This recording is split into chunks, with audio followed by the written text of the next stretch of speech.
Beyond Good and Evil 2 has been in development for nearly 20 years. At this point, there are people old enough to drive that weren't even alive when this game was announced. It has cost Ubisoft over $500 million to make, which is roughly what the entire company is worth right now. It has burned through 3 creative directors, one of whom died during production. Its original creator left amid allegations of toxic leadership. And somehow, after all of that, there's still no release date, no platforms announced, and no public gameplay since 2018. And this is supposed to be the sequel to a game from 2003 that almost nobody bought. Beyond Good and Evil, the original game, flopped so hard at launch that in Canada, Ubisoft literally gave away unsold copies with packs of cheese. But over time, somehow it turned into one of the most beloved cult classics in gaming. Fans wanted a sequel, Ubisoft said yes, that was almost 2 decades ago. So, what happened here? Why was the first game such a flop?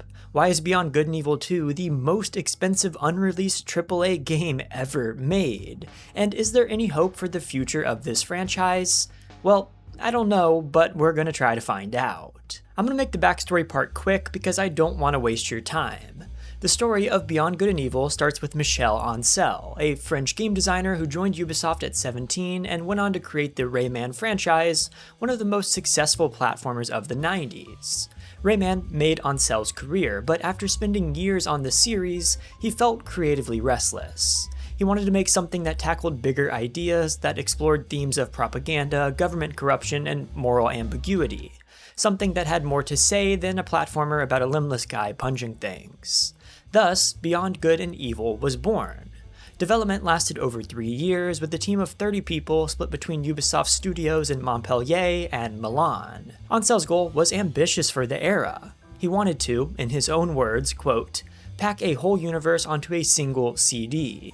Mountains, planets, towns. The idea was to make the player feel like an explorer with a sense of absolute freedom. He also wanted to tell a meaningful story while giving players room to breathe, though the game ultimately adopted a more linear structure to serve the narrative. And from early on during development, Ancel realized that this universe he was building was bigger than a single game could contain. He anticipated from the very beginning that this would be the first part of a trilogy. The game he built was unlike anything else on the market. You play as Jade, an investigative reporter and martial artist living on the planet Hillis, which is under attack by an alien race called the Doms. The government's military force, the Alpha Sections, claim to be protecting the population, but something feels off. Jade gets recruited by an underground resistance group called the Iris Network, and her job is to use her camera to expose a planet-wide conspiracy. She's joined by her adoptive uncle, Paige, a boar-like humanoid mechanic, and a spy named Double H.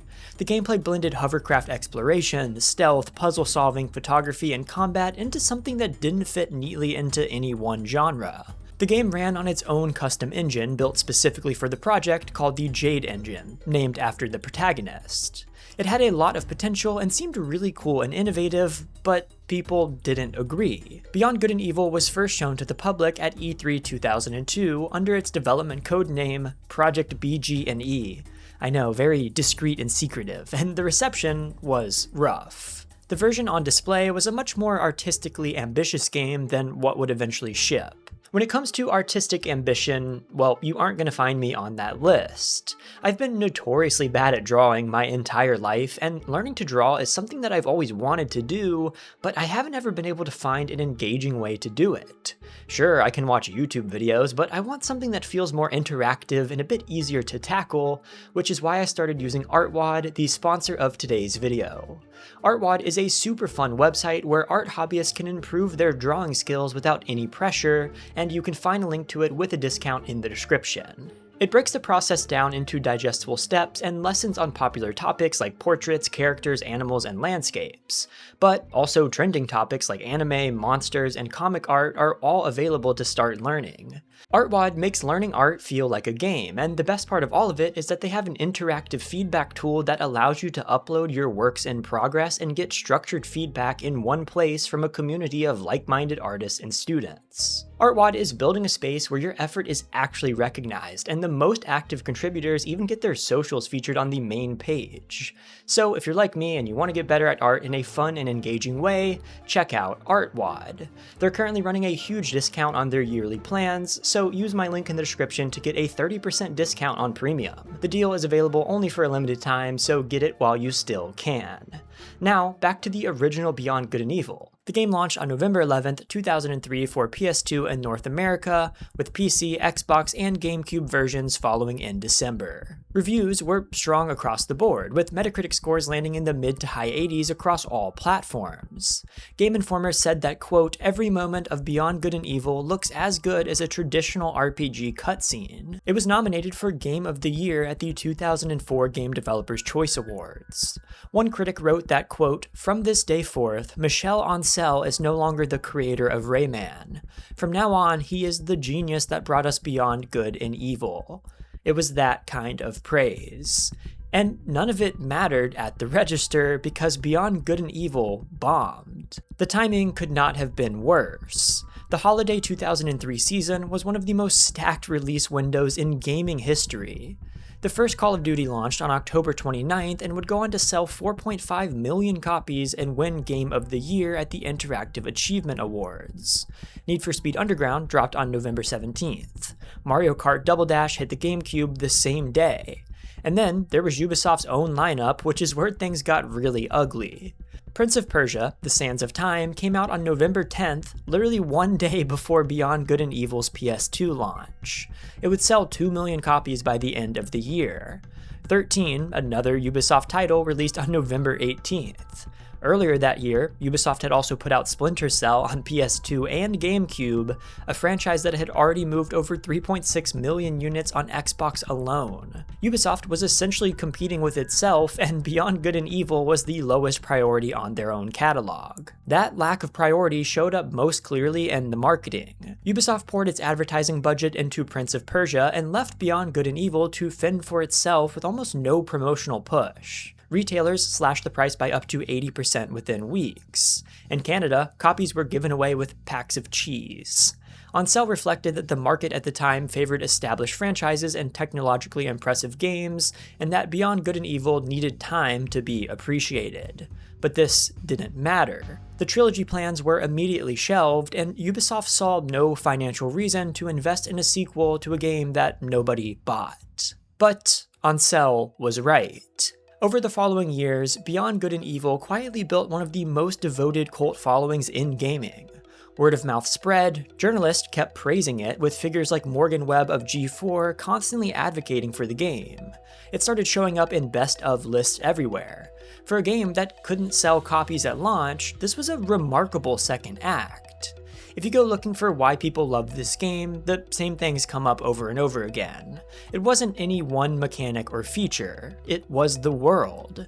Hillis felt alive in a way that most games at the time didn't even attempt. The art style was striking and distinctively European, heavily influenced by Studio Ghibli and Ico, and the cast of characters populating the planet gave it this warm, lived-in quality that people couldn't stop talking about. The relationship between Jade and Paige was a huge part of that. They bickered, they looked out for each other, and when Paige gets captured partway through the game, it genuinely hurts because the game has spent real time making you care about them as a family. Ancel described Jade as having, quote, "a soul like a real person," rather than just a puppet for the player to control, and you can feel that in the way that the story treats her. She's an orphanage caretaker who's barely keeping the lights on, and the game asked you to root for her because she's a good person in a bad situation. The photography mechanic was also way ahead of its time, turning exploration into this addictive loop where you're constantly scanning the environment for new species to catalog. And the story itself, a conspiracy thriller about government corruption, propaganda, and human trafficking, hit with the weight that most games in 2003 weren't even trying to reach. On top of all of that, composer Christoph Arol delivered a soundtrack that people still talk about 2 decades later. The whole package just worked, and the cliffhanger ending left everyone who played it desperate for more. The seeds were planted for a sequel. Rumors about a Beyond Good and Evil sequel started circulating around 2007, and Ancel wasn't exactly being subtle about it. By May of 2008, he was telling French magazine Zoo Video that a sequel had been in pre-production for about a year, but was still waiting on Ubisoft's approval. Then, on May 28, 2008, the wait was over. At UbiDays, Ubisoft's own annual press event, Beyond Good and Evil 2 was officially announced with a teaser trailer featuring Jade and Paige set to the original game's music. Ancel said that the team had been given, quote, total freedom to make the game however they wanted, and for the first time in years, a sequel felt real. A leaked trailer surfaced in May of 2009, showing what looked like Jade running through a crowded city street. Ancel confirmed that it was authentic, and then the whole thing went quiet. For the better part of 7 years, Beyond Good and Evil 2 existed in a frustrating limbo. Ubisoft and Ancel would occasionally confirm that the game was still alive, then months of silence would follow and rumors of cancellation would start up again. Ancel's attention shifted to Rayman Origins and Rayman Legends between 2010 and 2013, and he later admitted that Beyond Good and Evil 2 had been put on hold during that stretch. In 2014, he formed an independent studio called Wild Sheep Studios, while still contributing to Ubisoft projects, which only added to the confusion about where his priorities actually were. Then, in September of 2016, Ancel posted concept art on Instagram showing what looked like a younger version of Paige, hinting the game might be a prequel rather than a direct sequel. The following month, Ubisoft officially confirmed that Beyond Good and Evil 2 was in active development at Ubisoft Montpellier. Then, a new trailer was released during Ubisoft's E3 conference in 2017, and this is when things went haywire. Somewhere during this chaotic development cycle, the team had changed direction entirely. Beyond Good and Evil 2 was supposed to be a linear sequel to the first game, but now it was a prequel, set in System 3 about a generation before Jade's story. Instead of continuing where the first game left off, players would create a custom character starting at the very bottom of the social system and work their way up to becoming a space pirate. The scope was massive. Fully explorable planets with civilizations and ecosystems, seamless transitions from planet surfaces to outer space, cooperative multiplayer in a shared universe, and a custom engine called the Voyager engine built to make it all possible. The whole thing was odd, and for fans who had waited nearly a decade for a sequel starring Jade, this was a lot to process. Why would Ubisoft completely change everything? Nobody knew, and it wouldn't be revealed for another 3 years, but we'll get back to that in a second. This sudden change seemed drastic, but the worst part about all of it was what it meant for the sequel. Michel Ancel himself admitted that they were once again at day 0 of the game's actual development. After nearly a decade of on and off work, they were at the starting line because they randomly decided to change the entire concept of the game on the fly. At E3 2018, a new cinematic trailer featured Jade and Paige for the first time, confirming that they would appear in the prequel. But the event also brought yet another controversy. Actor Joseph Gordon-Levitt took the stage to announce a partnership between Ubisoft and his company Hit Record, through something called the Space Monkey program. The idea was that fans could submit art and music that could potentially be integrated into the game. He mentioned how there was a $50,000 prize pool split among accepted submissions. $50,000 for a multi-million-dollar AAA game backed by one of the largest publishers on Earth. I'm sure you understand why people were upset about this. It's like me asking you to contribute to a section of my research, and I'll give you 50 cents. Not a good look. After the whole debacle at E3 2018, the game went dark. No more public showings, no gameplay reveals, no release window, it kinda just vanished. So, what happened? Behind the scenes, things were falling apart. In early 2019, Ubisoft nearly cancelled Beyond Good and Evil 2 entirely.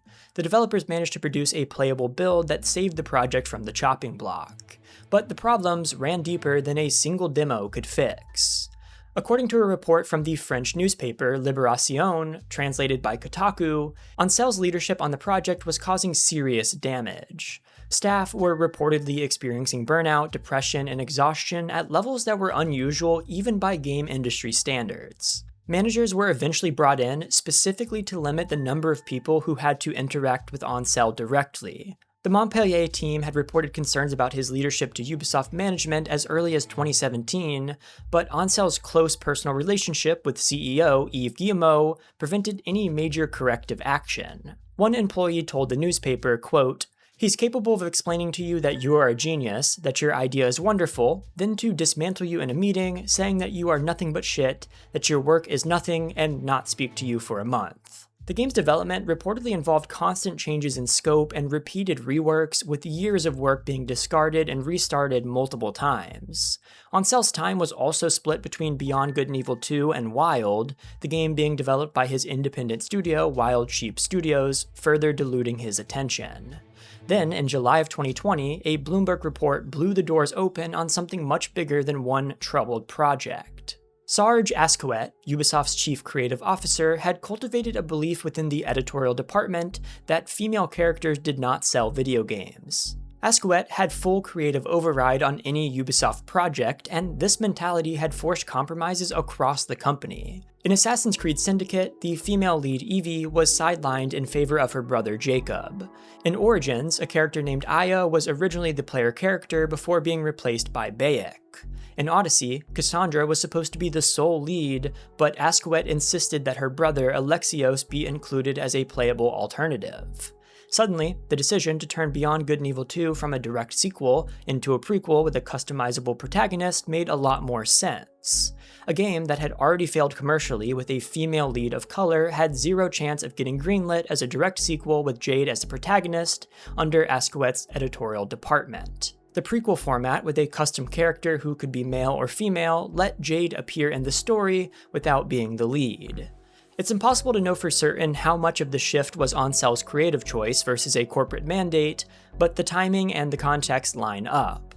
Asquet was forced to resign that same month amid widespread sexual misconduct and toxic workplace allegations. In 2025, he was tried in French court and convicted, receiving an 18-month suspended sentence and a fine for subjecting employees to racial slurs and Islamophobic behavior. 2 months after the Bloomberg report, on September 18, 2020, Ancell announced via Instagram that he was leaving the video game industry to focus on building a wildlife sanctuary. He said that both Beyond Good and Evil 2 and Wild were in capable hands. What the public didn't know was that Ancell had participated in a multi-hour session that same day, answering questions as part of Ubisoft's internal investigation into his behavior. Ubisoft put out a press release announcing his departure without mentioning the investigation. Then, 1 week later, Liberation published their full report. Ancell called it fake news on Instagram. Ubisoft confirmed that the investigation was ongoing and stated that Ancell, quote, hasn't been directly involved in Beyond Good and Evil 2 for some time now. To make matters even more tragic, Jodie Forrest, the original English voice actress for Jade, had passed away in 2018. Things weren't looking good for Beyond Good and Evil 2. Could Ubisoft salvage this extremely expensive game? In July of 2021, Ubisoft stated in a financial report that Beyond Good and Evil 2's development was progressing well. They refused to answer a question about a release date. In February of 2022, Bloomberg reported that according to developers working on the game, Beyond Good and Evil 2 was still in pre-production. Pre-production, after 14 years. This is the definition of a sunk cost fallacy. That same year, Beyond Good and Evil 2 officially broke the record previously held by Duke Nukem Forever for the longest development period of a AAA game. Then, in February of 2023, Kotaku reported that Ubisoft Montpellier's managing director, Guillaume Carmana, God, I struggle to pronounce French names, had left the studio amid a labor investigation by local French government authorities. Dozens of developers had taken extended leave for stress or sickness. The studio was struggling with Beyond Good and Evil 2's development so badly that the game reportedly still hadn't even settled on a creative vision. Emile Morel, who had served as an associate creative director, was promoted to the full creative director role as part of the resulting shakeup. And then, on July 6, 2023, he passed away suddenly. He was 40 years old. Morel had only been in the creative director role for about 5 months. Whatever direction he had been establishing for the project was now in question all over again. On June 25, 2024, Ubisoft released Beyond Good and Evil 20th Anniversary Edition across PS4, PS5, Xbox One, Xbox Series X and S, Switch, and PC. Developed by Virtuous Games with assistance from Ubisoft Montpellier, the remaster featured 4K 60 FPS support, improved graphics and character models, refined controls, and a development gallery. Critics scored it around 82 on Metacritic for the PS5 version. One reviewer called it, quote, the best way to play a very good game. Most notably, the remaster included brand new narrative content designed as a direct bridge to Beyond Good and Evil 2, a treasure hunt throughout Hillis that introduced characters connected to Jade's past. Ubisoft was planting a flag. The prequel is still coming. But in a painfully ironic repeat of 2003, almost nobody showed up. Peak concurrent players on Steam barely exceeded 500. Critics loved it, players didn't buy it. The same curse that plagued the original game 2 decades earlier was still following it. In October of 2024, Fauzi Mezmar was officially appointed as Beyond Good and Evil 2's new creative director. He had previously served as VP of Global Creative at Ubisoft with over 20 years of experience and more than 20 shipped games to his name. Ubisoft confirmed that he would focus on, quote, continuing to build upon the vision set forth by our late friend and colleague Emile Morel. According to Kotaku, the game had recently passed an important internal milestone with positive feedback from company leadership, and some developers on the project reportedly felt it had, quote, finally found its footing after years of turmoil. Staff from the recently disbanded Prince of Persia: The Lost Crown team were also moving over to Beyond Good and Evil 2. In November of 2025, new job listings appeared at Ubisoft Montpellier for Beyond Good and Evil 2, including roles like lead quest designer, senior 3D character artist, and technical lead network programmer. The network programmer listing hinted that some form of multiplayer was still being planned, and the postings confirmed that the game was still being built in the Voyager engine. Then, in January of 2026, Ubisoft announced a massive internal restructuring that included the cancellation of 6 projects. The most high-profile casualty was the long-troubled Prince of Persia: The Sands of Time remake, but 1 mobile game and 4 unannounced titles were also killed. Ubisoft's stock price plummeted to its lowest point in over 14 years. But against all odds, Beyond Good and Evil 2 survived. Insider Gaming reported that the game's estimated $500 million plus in development costs had not been enough to doom it. Ubisoft confirmed that Beyond Good and Evil 2, quote, remains a priority for us in the context of our strategy centered around open-world adventures. On January 30th, 2026, Mezmar posted on LinkedIn to confirm the team and the project were unaffected. We remain committed and focused on delivering a remarkable game for our players to enjoy, he wrote. A game that has been in development for well over 18 years with no release date, no target platforms announced, and no public gameplay shown since 2018 somehow survived a purge that killed a game that was far closer to shipping. Now, all of this poses the question, why does this keep happening? When you look at everything that has gone wrong with Beyond Good and Evil 2, you can trace most of it back to the same root cause. The game was never allowed to just be a sequel. The original Beyond Good and Evil was a focused, intimate adventure made by 30 people in 3 years. It worked because it knew exactly what it was. Beyond Good and Evil 2 has never had that clarity. From the moment that Ascoet's editorial department made it clear that a game starring Jade wouldn't get greenlit, the project was forced into a different shape. It became a prequel with a custom character, then ballooned into this massive open-world space pirate game with procedurally generated planets, co-op multiplayer, always online requirements, and a custom engine that took 3 years to build before anyone could even start making the actual game. Every creative lead who has taken over has reassessed the scope, discarded work, and started pulling the project in a new direction. That cycle of expansion and restart is what turned a sequel into an 18-year money pit. And the corporate environment surrounding the game made everything worse.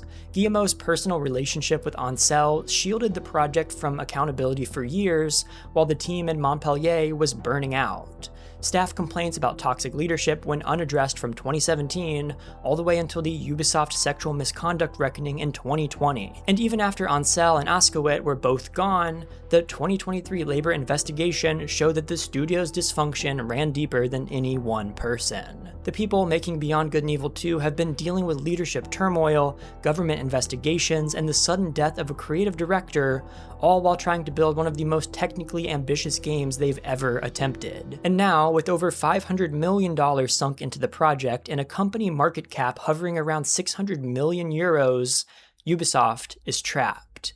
They can't cancel it because the write-off would be catastrophic, but every year they keep going adds more pressure for Beyond Good and Evil 2 to be a blockbuster hit to justify the investment. Meanwhile, the gaming landscape that made Beyond Good and Evil 2's ambition feel groundbreaking in 2017 has completely shifted. No Man's Sky, Starfield, and Star Citizen already exist. Seamless space exploration isn't a selling point anymore, and the audience that fell in love with Beyond Good and Evil in 2003 fell in love with Jade, Paige, the photography, and the world of Hillis, not with massive scope and online connectivity. If this game ever ships, the question won't just be whether it's good, it'll be whether it feels like Beyond Good and Evil at all. And in my opinion, if this game flops, it could mark the end of an already struggling Ubisoft. There are some small reasons for optimism, however. Mesmar's appointment brought what multiple sources describe as the first real sense of direction the project has had in years. The positive internal milestone in late 2024 was reportedly the first time company leadership felt genuinely encouraged about the game's progress. The influx of talent from the disbanded Prince of Persia: The Lost Crown team gives the studio more hands on deck. And the fact that Ubisoft spared Beyond Good and Evil 2 from the January 2026 purge, even while killing a Prince of Persia game that was much further along, suggests that someone at the company still believes in this project. There's also a Netflix movie in development, a hybrid live-action animated adaptation helmed by Detective Pikachu director Rob Letterman. It was announced in 2020 and was still searching for writers at the time, so don't expect that anytime soon either. The core irony of this whole story, though, is hard to miss. The original Beyond Good and Evil failed because Ubisoft didn't believe in it enough. They buried it with no marketing, released it against their own games, and let it die at retail. The sequel has been failing, at least so far, for the opposite reason. They believed in it too much, or at least believed in it for all the wrong reasons. What was once a passion project from a small team of 30 people became a $500 million development black hole shaped by corporate politics, toxic leadership, creative restarts, and genuine tragedy. If you played the original Beyond Good and Evil, let me know in the comments what it meant to you. And if you haven't played it, the 20th anniversary edition is out there right now for $20 or something. I promise you, it's worth it. If you enjoyed this video, consider liking and subscribing to the channel. I will see you guys next time, and peace.